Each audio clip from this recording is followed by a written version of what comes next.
Hoy la intención es hablar de las huellas de la pandemia, al inicio de todo. O sea, 2 años atrás yo había grabado dos videos. Uno era qué podemos hacer durante la pandemia y otro era inteligencia emocional durante el confinamiento. Y me puse a revisar qué pasaba entre lo que había dicho en ese momento y lo que terminó pasando. Y básicamente para mí fue muy choqueante el haberme quedado encerrada en casa, el confinamiento obligatorio, la incertidumbre. Fue una situación como, bueno, un verdadero shock biológico mundial, porque es una situación inesperada, repentina, sin solución, vivida en soledad, donde no hubo un tiempo previo para prepararnos. Hubo un discurso de mucho miedo, empezaron todas las imágenes, digamos, en China, con el y por ver cuáles eran las cosas que se venían viendo, qué pasaba en Italia, qué pasaba en España, qué pasaba con la vacuna, con lo que se necesitaba. Y se fue generando un estado como de mucho pánico colectivo. Recuerdo una de las primeras cosas que yo había mencionado en ese momento era la creencia de que el virus se expande por la superficie. Entonces la pregunta es, bueno, ¿a cuántos de ustedes, no es cierto, esta situación de que el virus se expandía, se les requirió un esfuerzo extra con la limpieza, no solo con la higiene de las verduras, que muchas personas ya de por sí la desinfectan y hacen todo un proceso de limpieza, sino que las personas venían de los supermercados y limpiaban artículo por artículo, el yogur, el cartón de leche, el pan de manteca, el paquete de pan, y así distintas cosas, lo cual había sido, digamos, fue un activador de muchos miedos. Entonces, la pregunta para esto que pretendo esta charla no es que yo les voy a dar respuestas, la idea es un poco que cada uno de ustedes se pueda hacer su autotesto, su autochequeo en cuanto a cómo era el miedo que sentiste. Y los miedos que se despertaron tenían que ver con la muerte, con la enfermedad, con la amenaza, el aislamiento, el sufrimiento, el morir de inanición, a la carencia. Y recuerdo también que me había sorprendido mucho es que había una enorme cantidad de compras compulsivas de papel higiénico, sobre todo cuando uno veía, digamos, en otros países, no tanto en Argentina, que sí se acabó el papel higiénico. Y a mí me daba curiosidad decir, ¿por qué tanta gente, no es cierto, sale a comprar?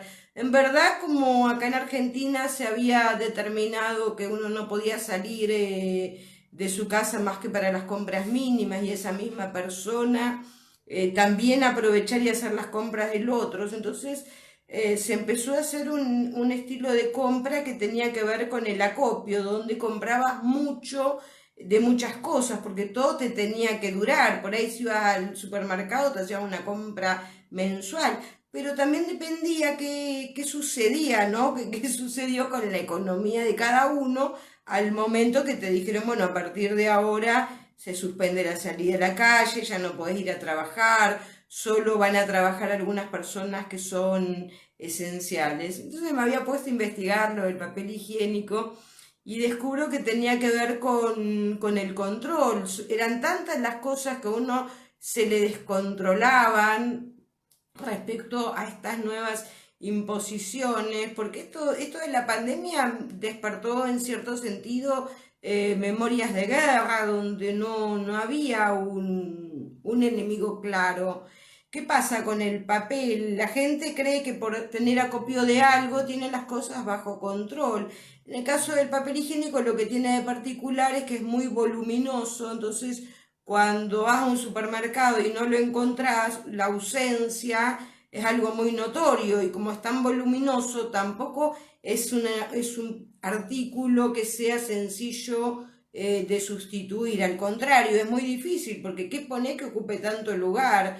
Entonces, las cosas que hay que ver son qué pasó en cuanto a las memorias de los ancestros, qué pasó en nuestro transgeneracional, si se despertaron memorias de desastres naturales, donde tenés terremotos, huracanes, cualquier tipo de desastre donde no siempre estás prevenido para lo que te va a llegar.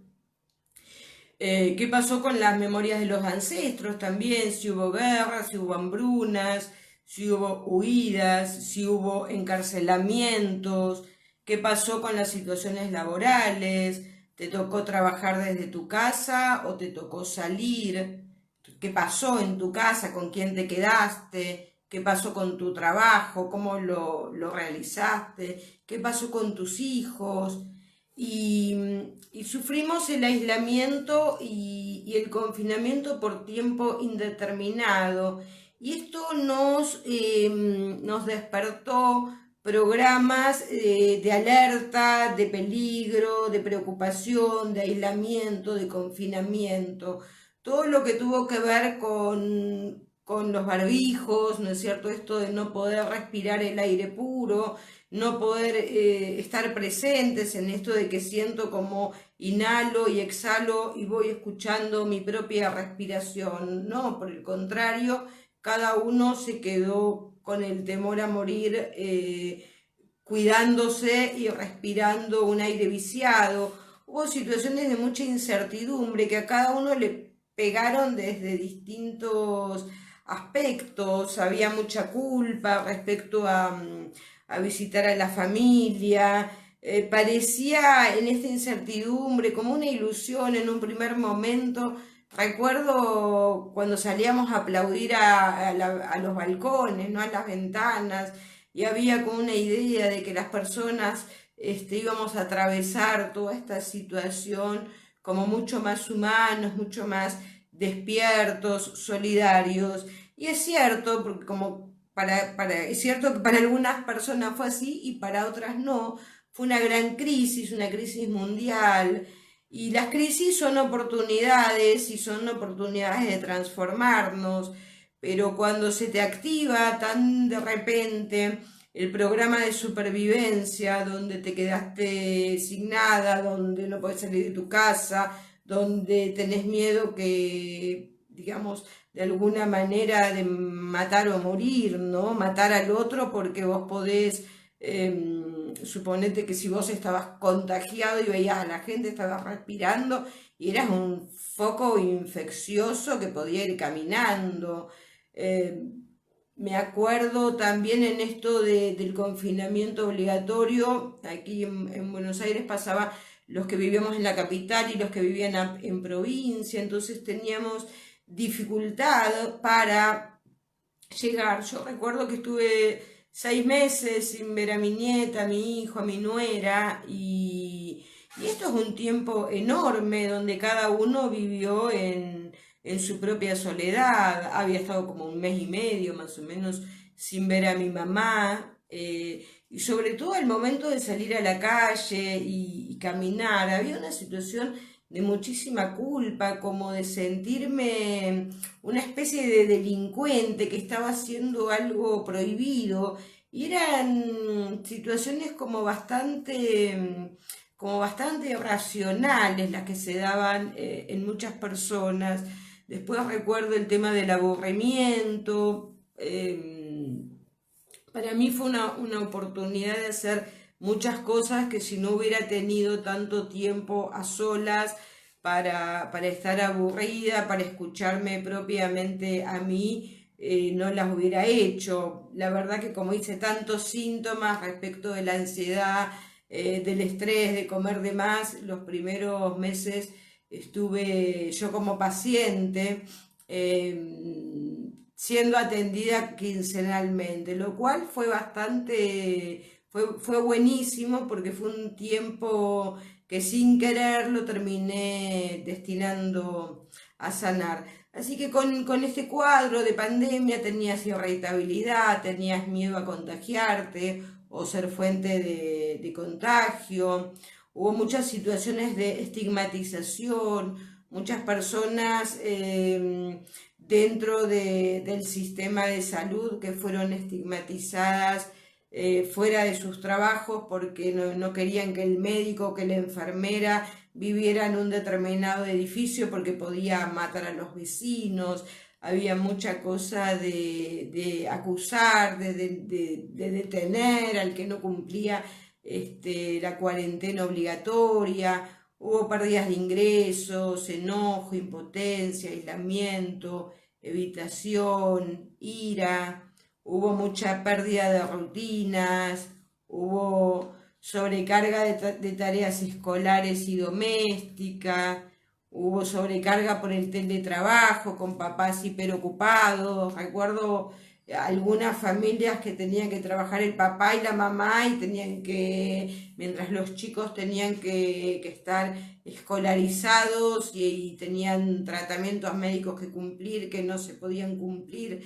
Entonces se empezaron a dar cuadros de estrés, de ansiedad, conflictos intrafamiliares entre parejas, entre madres e hijos, padres e hijos, entre hermanos, familiares que no pudimos visitar o que no pudieron visitarnos y nos dolió. Y en esto de los familiares que no pudimos visitar, vale aclarar que hubo mucha gente que estuvo internada, que se terminó muriendo, que se murieron solos, que no pudieron ser acompañados, donde, bueno, hubo muchas cuestiones donde quien se murió solo y quien de alguna manera se quedaba solo ante una pérdida, tampoco estaba pudiendo ser acompañado.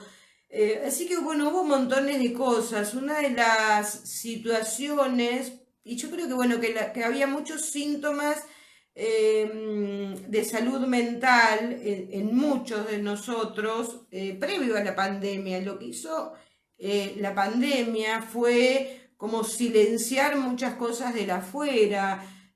Recuerdo que a mí me confrontó, qué sé yo empecé a trabajar en mi casa, dejé de recibir gente. Cuando me di cuenta, estuve muchos meses en ojotas y eso era cómodo. Entonces dejé de usar tacos, dejé de maquillarme. En un primer momento dejé de teñirme porque no podía llegar a la peluquería. Esto terminó dando lugar a que digo, bueno, hago un cambio de look. Me soporté todo el proceso, ¿no? Ahora luzco el pelo blanco, pero eso de tener el pelo blanco en un principio también me recordó muchas memorias, me despertó muchas memorias de guerra, memorias ancestrales. Yo no me acuerdo si les conté, yo tenía una tía, mi tía Isabel, de quien yo soy doble, era mi tía abuela. Cuando se entera en el año 45 por una carta que habían aniquilado a gran parte, por decir casi un 90% de mi familia en Hungría, ella se fue a dormir y a la mañana se despertó con un mechón así blanco. Esto quiere decir que todo el principio de la pandemia, que yo tenía este mechón blanco en la cabeza, en las raíces, sería el famoso no te olvides de las raíces, pero fue como de gran conexión con ella y fue de gran conexión con el dolor. También recuerdo estar dando una vuelta por el parque, caminando, cuando dije, a mí no me van a mandar como chancho al matadero. Y me saqué el barbijo y empecé a respirar libremente. También recuerdo que me pasó haberme sentido, me dio un miedo irracional a la vacuna y me acuerdo que estaba todo el mundo esperando vacunarse y con la expectativa en la vacuna y yo parecía que que estaba re loca, ¿no? Que tenía miedo a lo que pudiera suceder. Y esto marcaba como mucha estigmatización, porque bueno, al principio no pasaba nada, porque no existían las vacunas, pero muchas personas después empezaron a ser como compulsivas al querer vacunarse, al querer estar en situaciones de pleno estado de salud. Muchísimas personas estaban dispuestas a vivir de por vida con el barbijo y felices de respirar su anhídrido carbónico. Es decir, que hubo muchas cosas que se fueron como transformando. Algunos síntomas de las cosas que se fueron dando vinieron para quedarse. En esto de quedarnos adentro, del confinamiento obligatorio, una de las cosas que vino a quedarse es el miedo a los espacios abiertos, lo que es la agorafobia. Así que les voy a explicar ahora qué es la agorafobia para Liz Borbó, que es este miedo a los espacios abiertos. Y ella habla de que es una fobia, es un terror enfermizo a los espacios abiertos, a los lugares públicos. La persona que padece agorafobia sufre de ansiedad y de angustia hasta el extremo de sentir pánico. Esta situación angustiosa la producen reacciones fisiológicas que pueden producirte pánico, reacciones cognitivas y reacciones conductuales. Hay un bloqueo emocional. El miedo y las sensaciones que experimenta la persona con agorafobia son tan fuertes que llegan a hacerle evitar las situaciones de las cuales no puede huir. Por este motivo, necesita encontrar a alguien que se convierta en la persona segura con la cual pueda salir, y también necesita un lugar seguro donde poder refugiarse. Incluso hay quienes no salen en absoluto. Siempre encuentran una buena razón para ello, aun cuando las catástrofes que anticipan no se produzcan jamás.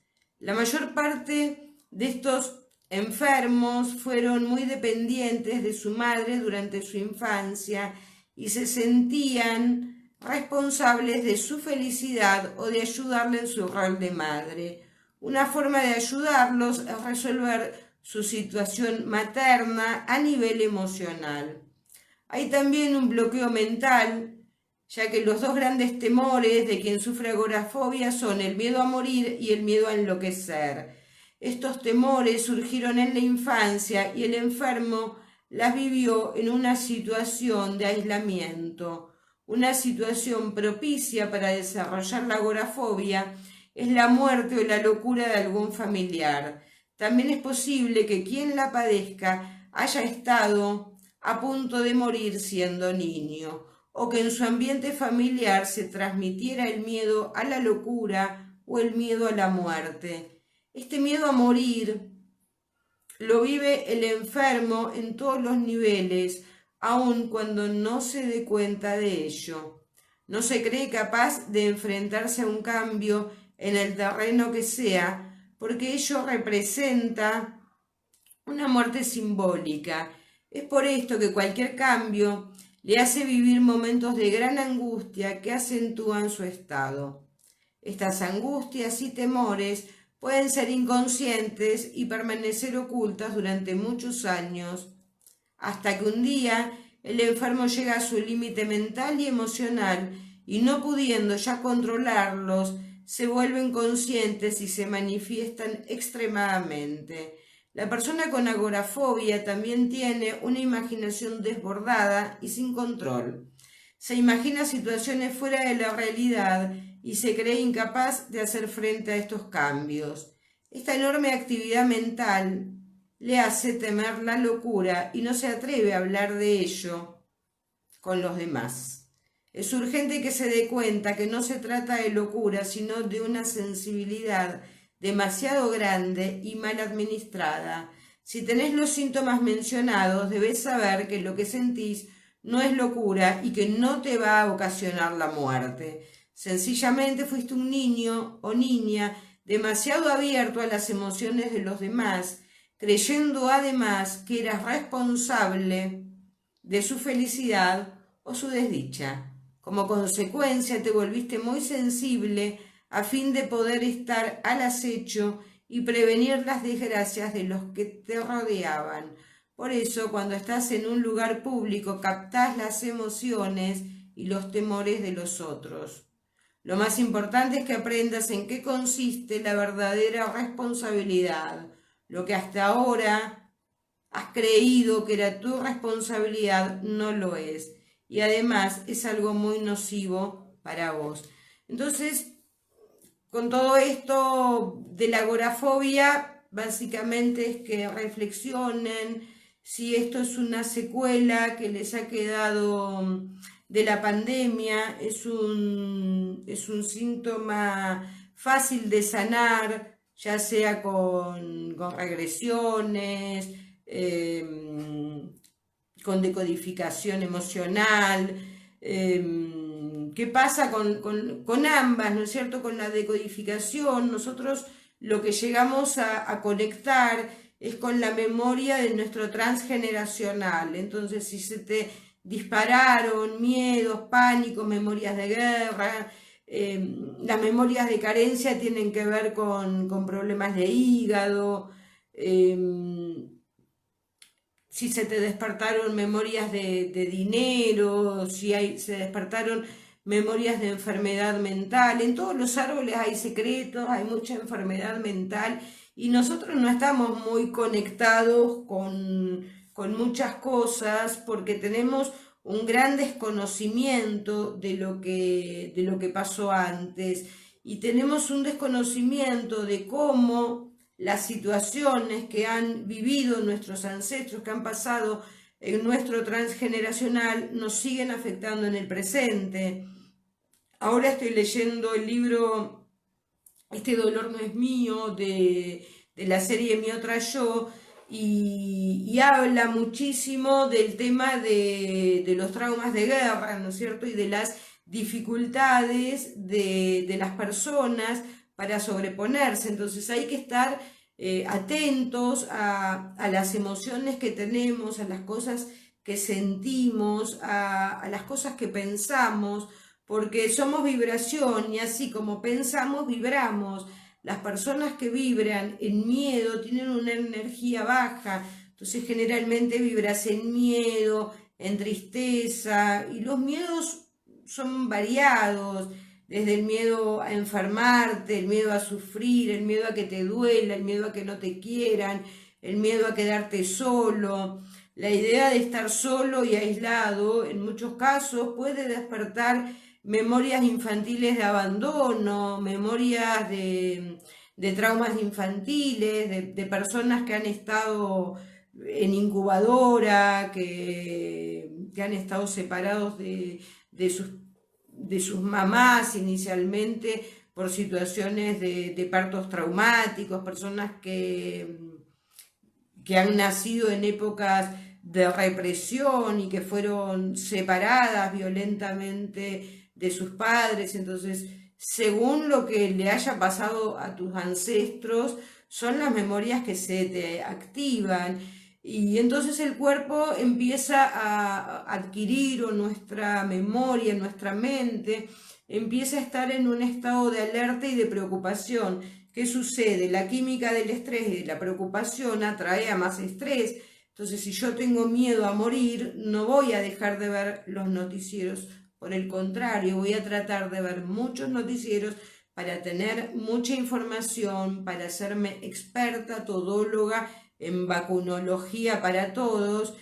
Y ahí uno va viendo, ¿no es cierto?, determinadas situaciones como los medios también nos han manipulado, cómo se ha hecho ciertos lavados de cerebro. El otro día fui a atenderme en el hospital italiano y curiosamente yo me atendí en osteopatía durante como 9 meses, yendo entre osteopatía y kinesiología por situaciones de postura que me dejó la pandemia. Después terminé cambiando la silla, terminé cambiando el colchón, pero hay situaciones posturales que todavía me siguen generando conflicto. Así que durante todo el tiempo que fui a hacer gimnasia postural y que me enseñaban a respirar, curiosamente respiraba dentro de mi propio barbijo.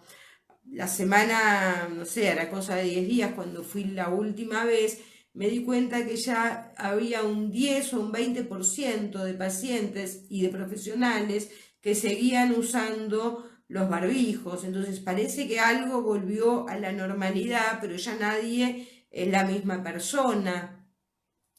Del mismo modo, esta agorafobia, este miedo a los espacios abiertos, es un síntoma que quedó mucho en los adolescentes, eh, no solo al espacio abierto, sino al espacio, digamos, por fuera de su casa. Quedó mucha fobia como escolar, al estar con otros.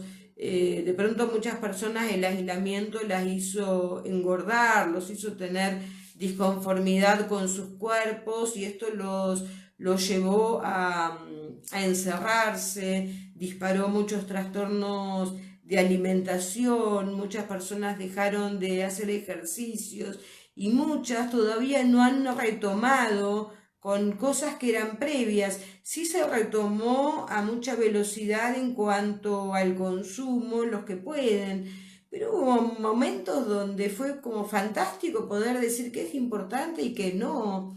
Yo recuerdo como muy impactada en ese momento, decir, yo jamás había agradecido al universo estar respirando, ¿no? Como ser dueña de algo tan simple, como salir de mi casa a la hora que quiero, volver a la hora que quiero, ser dueña de mi tiempo, poder, digamos, que nadie me cercene mi libertad.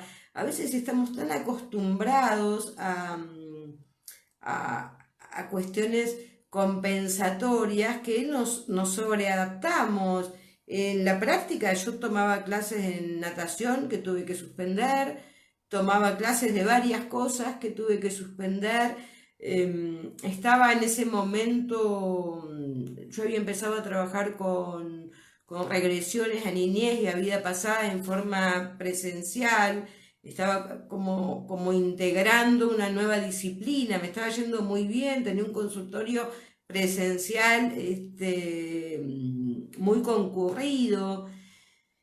Y de pronto me encuentro con una herramienta que era maravillosa, que yo me había enamorado de lo que hacía y que no me atreví que no me atrevía a utilizarlo online. Fue la verdad que una cuestión azarosa, que hubo un momento donde me animé a hacer una regresión a vida pasada por videollamada. Me acuerdo que yo estaba atendiendo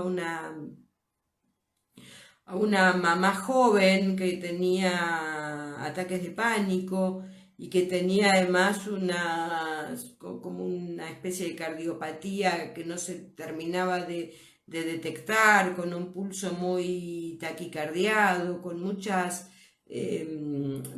situación, mucha necesidad de ir a controles médicos en un momento donde no tenías cómo viajar, no podías de alguna manera dejar a un bebé en otro lado, como muchas situaciones de traslados y de movimientos complicadas, y me había escrito como a las 5 de la mañana con un cuadro de ansiedad enorme, era un domingo.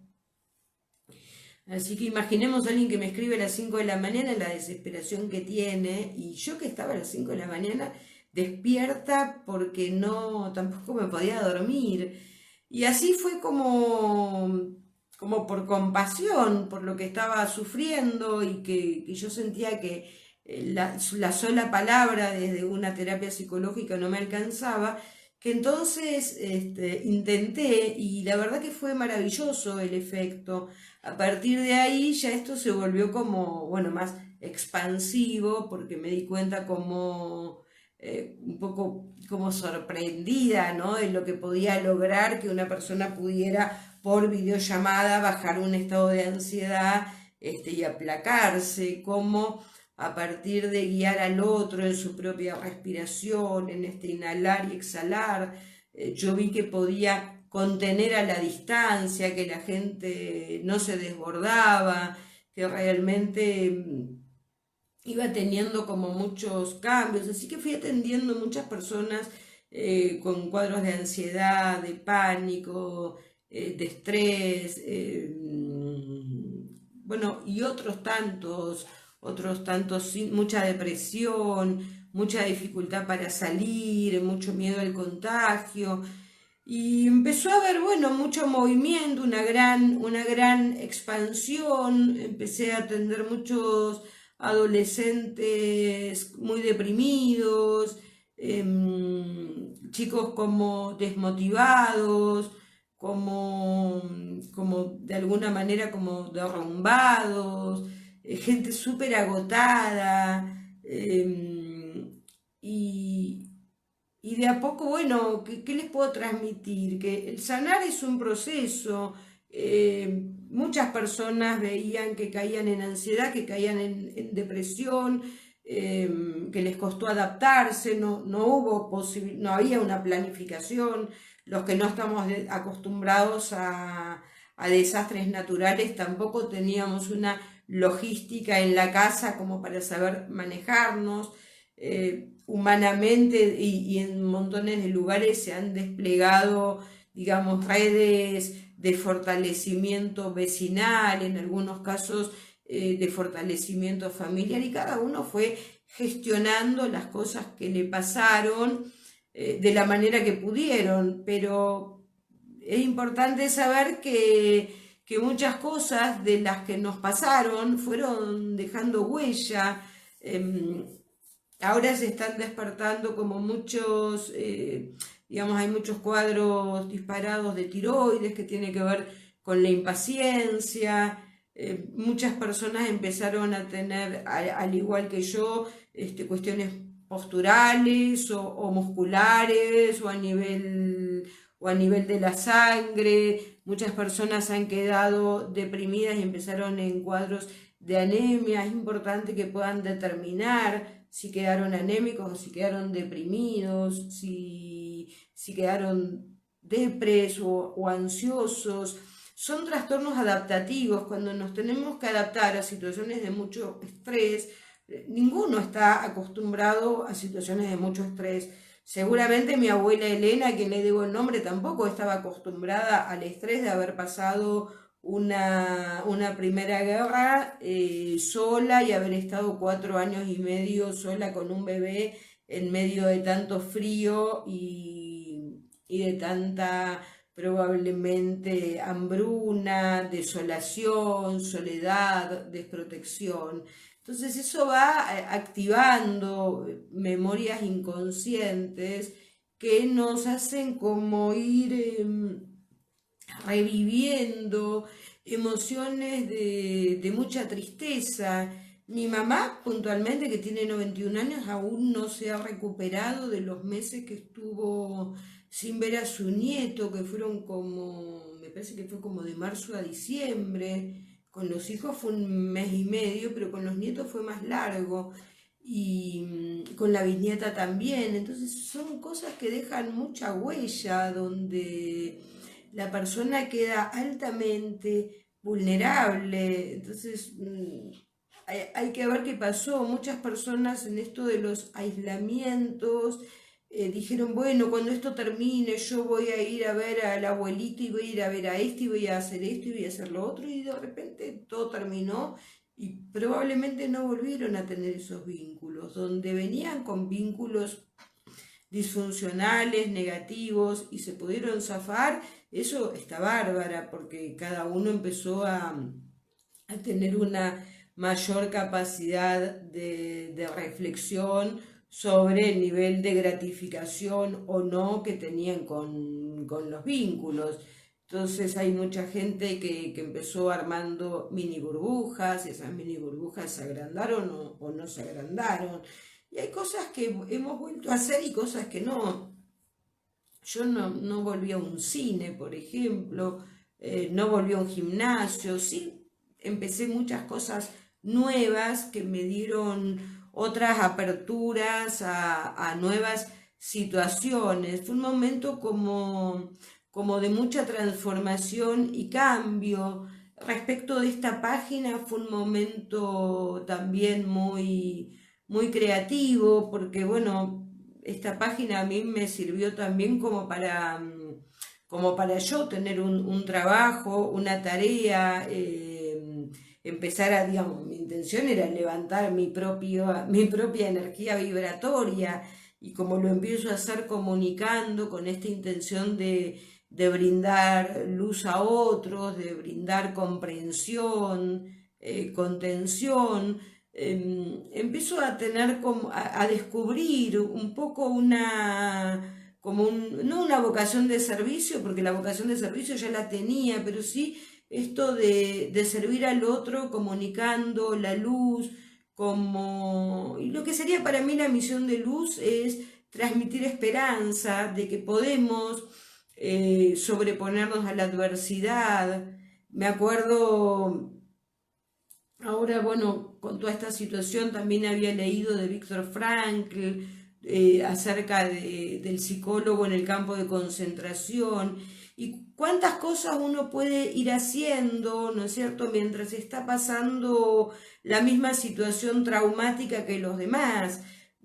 Fue como muy choqueante que a todos los psicólogos nos pasaba lo mismo que a toda la gente de todo el mundo, y como estas cuestiones como de espejo, de pronto a mí se me transformó laboralmente mi realidad, porque de a poco, un poco a través de publicidades que fui haciendo, terminé trabajando en 20 países diferentes, en Ecuador, en México, en Estados Unidos, en Guatemala, en Suecia, en Israel, en Japón, en Colombia, Dominicana. Entonces, en un momento descubro que, uy, pucha, ya con esto del online, ¿no? Podía estar atendiendo en 20 países diferentes sin moverme de mi casa.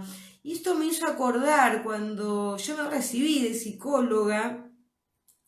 En ese momento, una de las maneras que había de que los psicólogos recién recibidos se insertaran era el trabajo del golondrina, el que te trasladabas y trabajabas no sé, a X cantidad de kilómetros de tu domicilio, te ibas a trabajar a algún pueblo, lugares donde vos eras como alguien de afuera, y entonces las personas se querían atender con vos porque no los conocías.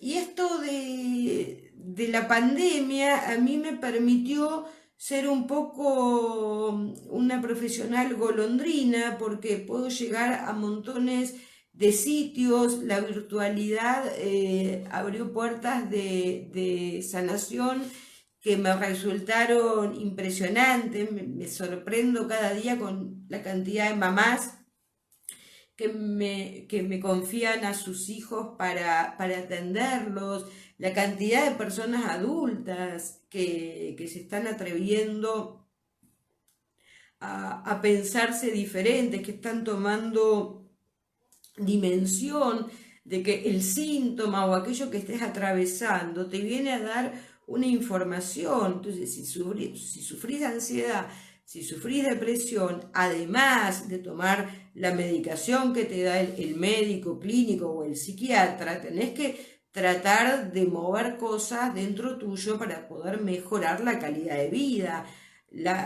No es que las cosas que a mí me suceden son producto de mi niñez traumática, no.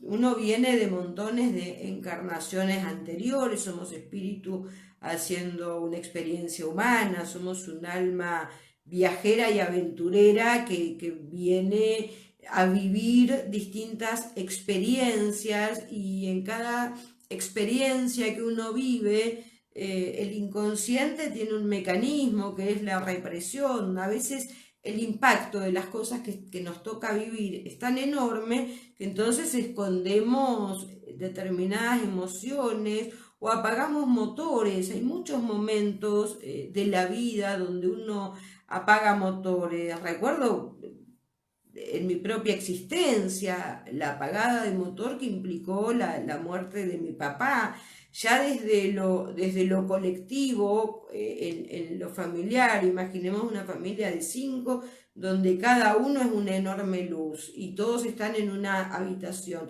De repente se te quema una luz y te quedas con un 20% de luz menos. Eso es muy impactante, pero además, en este caso, en mi sistema familiar, la luz que falta es la del guía, ¿no es cierto? Es la del hombre que protege a los hijos, es la del hombre que protege a su esposa. Entonces se reactivan. A mí me crió, a partir de mis 6 años, me crió una mujer viuda y huérfana. Entonces había situaciones de duelo, de tristeza, de desolación, de soledad, de angustia, de mucha desesperanza en muchos aspectos, que eso, digamos, me ha engordado a través del líquido amniótico y ya fui al momento, si desde el transgeneracional las mujeres somos dobles por ovocitos y el óvulo del que yo nací ya estaba en el vientre de mi abuela cuando mi mamá fue gestada, entonces no, digamos, cuáles son mis memorias transgeneracionales. Del lado de mi abuela es la guerra, es la hambruna, la soledad, el abatimiento. Del lado de mi abuelo, su marido fue prisionero de guerra, con lo cual las memorias de prisionero también son memorias que te dejan fuertemente marcada. ¿De qué manera? Si tenés memoria de prisionero, tenés miedo de hablar en público, tenés miedo de destacarte, tratás de ser alguien del montón, de pasar inadvertida, se mezcla, digamos, con cuestiones de timidez, de ansiedad, pero hay toda una vergüenza de mostrarse, hay un temor a sobresalir, porque bueno, en esos casos, si sos prisionero y sobresalís, es muy probable que te maten. Entonces hay muchas memorias inconscientes donde uno, por un lado, yo me daba cuenta, hoy grabo videos, atiendo, tengo una página, hago un montón de cosas y cada vez tengo menos trabajo. Entonces era como loco, o lo vas teniendo pero de a poco, o parecía que despegaba con el consultorio y tengo paciente, paciente, paciente, y de pronto ¡blup! Se caía. Y bueno, uno va viendo, porque a mí se me han activado memorias de ancestros que tenían y han perdido todo. Entonces, ¿qué pasa cuando te encontrás con que te tenés que reinventar? En mi caso pude, tengo una profesión libre, manejo las redes sociales, manejo el internet y esta forma de comunicarme, pero de todas maneras fue un factor también altamente estresante, que fue, digamos, programando o disparando tal o cual programa inconsciente.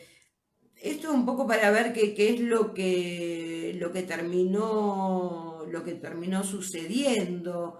Respecto del miedo al COVID, de esta situación, me acuerdo en el momento que finalmente sí me contagié de COVID y que no estaba vacunada. Uy, la mirada social fue terrible, era más o menos, y jodete, te dio fuerte y te lo mereces porque no te vacunaste, o sea, como que sos un irresponsable. Y el otro no, pareciera que yo era un irresponsable de pronto por cuidar de mi propia vida, ¿no? De mi propio cuerpo, irracionalmente o no, o con mucha coherencia. Entonces era como difícil. Finalmente, nada, nos contagiamos los que no teníamos vacuna y los que sí la tenían, y al que le fue el destino, ¿no es cierto? Porque completó su aprendizaje y tuvo que partir en estos momentos de COVID. Bueno, creo que tuvo que ver con pactos de almas que decidieron todas desencarnar al mismo tiempo, como pasa con las epidemias, con los desastres naturales. Fue un momento donde el universo, Gaia, el planeta, parece que se recuperó de tener menos movimiento de aviones, menos movimientos aéreos. Así que creo que todo dio lugar a que las personas pudiéramos reflexionar un poco más. Esto también es un llamado a la reflexión de qué forma te cambió, si sentiste que quedaste peor, si sentís que hay cuestiones o miedo al afuera o del miedo al adentro. Hay personas que al día de hoy no se atreven a sacarse los barbijos, que todavía no están saliendo lo suficiente, que no logran retomar sus rutinas o que quedaron muy aislados o bueno, a cada uno le tocó como le tocó respecto a las partes vinculares. Hubo gente que quedó como encerrada en un lugar pequeño y de pronto se dieron cuenta que ya no querían estar juntos y que ya no se soportan. Hubo muchos nacimientos en pandemia, hubo distintas situaciones que se fueron suscitando en cada uno. Bueno, este era un poco el mensaje que les quería transmitir. Era un poco es una lectura personal de qué huellas creo que nos dejó, algunos más, a otros menos. Algunos las han atravesado con más trabajo personal, con menos. A algunos les quedó mayor nivel de daño en la salud mental. Sepan que cuando nosotros venimos de árboles donde hay problemas de salud mental, que la ansiedad, la depresión son trastornos mentales, no es que porque está naturalizado, porque en mi familia todos son ansiosos o todos son impacientes. Eso no es lo esperable, eso no es un estado de alerta. Lo ideal para el humano, para nuestra mente, no es estar viviendo en peligro. Entonces, si se te activara un programa de peligro, bienvenido a la vida real y a la posibilidad de poder sanar esos alertas, de poder hacer cosas diferentes y tratarte un poco mejor. Cuando todo este estrés que fue tan intenso después se prolonga en el tiempo, estamos viendo un estrés postraumático. Hay muchas personas que han tenido ya en algún momento situaciones de burnout, de estar quemados en distintos trabajos que realicen. Hay mucha gente que producto de la pandemia, sobre todo la gente que ha trabajado en salud o los esenciales, que han quedado con muchas situaciones de estrés postraumático, donde nos encontramos con conflictos de desvalorización, de desprotección, de movimiento, conflictos de dirección, y conflictos de no saber bien a dónde ir y cómo dirigirnos. Entonces tenemos limitación, impotencia, miedo, conflicto de dirección. Y esto quiere decir que no tenemos capacidad de reacción, que nos quedamos un poco en piloto automático. Y si quedaste en piloto automático, la buena noticia es que vos podés salir del piloto, podés recuperar el poder de tu persona, podés aspirar a una vida mejor. Si te quedaste con extremas situaciones de culpa porque perdiste a alguien, porque te tocó atravesar situaciones de duelo, porque no te pudiste despedir, lo podés sanar. No tenés que estar condenado a arrastrar un duelo que te fue imposible de transitar. Se cambiaron los rituales mediante los cuales las personas se morían, no se podían velar. Es decir, la gente por ahí pasaba a ser cremada sin siquiera, como que salían del hospital, no había, o de las internaciones, iban directo a la funeraria. Fueron situaciones de muchísimo estrés. Y esto despierta también mucha memoria inconsciente de personas que en nuestro árbol no se han podido despedir. De hecho, en mi familia húngara, los que vinieron a América son los que han sobrevivido, y de los que se quedaron allá, que eran varios, varios 200, 300, porque eran familias muy, muy grandes.